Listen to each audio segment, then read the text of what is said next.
Hello welcome நமஸ்காரம் to everyone. இது உங்களோட channel enjoy life with cooking. நான் உங்களோட அஜயனு.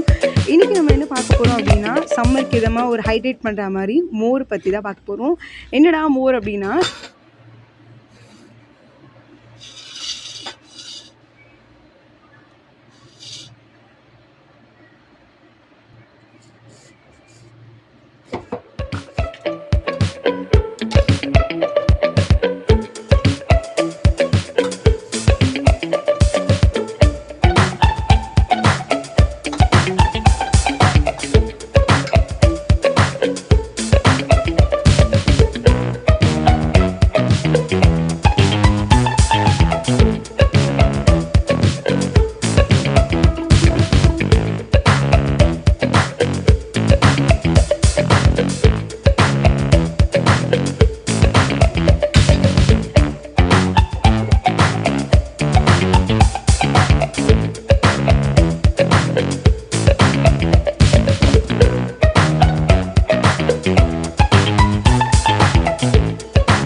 ஸோ நம்மளோட தேர்ட் மோர் வந்து என்னென்னு பார்த்தீங்கன்னா வந்து சிம்பிளாக எல்லாருக்குமே தெரிஞ்சதாக தான் இருக்கும்.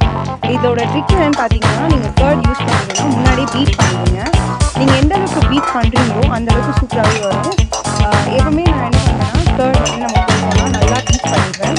அப்புறமா தான் சால்ட் போடுவேன். அதுக்கப்புறம் அதையும் நல்லா பீட் பண்ணிட்ட பிறகு தான் தண்ணி வந்து கொஞ்சம் கொஞ்சமாக ஊற்றி நீங்கள் மிக்ஸ் பண்ணிக்கலாம். ஓகேங்களா? ஒரு சில பேர் என்ன பண்ணுவாங்கன்னா, சால்ட்டு கர்டு எல்லாத்தையும் போட்டுட்ட பிறகு மிக்ஸ் பண்ண ஆரம்பிப்பாங்க. ஸோ அது மாதிரி பண்ணாமல் இந்த மாதிரி பண்ணிங்கன்னா கொஞ்சம் நல்லாவே இருக்கும். இல்லைனா அங்கங்கே குட்டி குட்டியாக கட்டி கட்டியாக தயிராகிடும். இது மாதிரி பண்ணிங்கன்னா உங்களுக்கு கொஞ்சம் கொஞ்சமாக தண்ணி விட்டு பண்ணிங்கன்னா உங்களுக்கு ரொம்ப சூப்பராக வரும். ஸோ ஃபைனலி நம்மளோட 3 மோர்ஸ் எல்லாமே வந்து பண்ணியாச்சு. நீங்கள் வீட்லேயும் ட்ரை பண்ணி பாருங்கள். சம்மருக்கு ஏற்ற மாதிரியும் இருக்கும். அதே மாதிரி சாஃப்ட் ட்ரிங்க்ஸ் பதிலாக இது மாதிரி ஹெல்த்தியாகவே நம்ம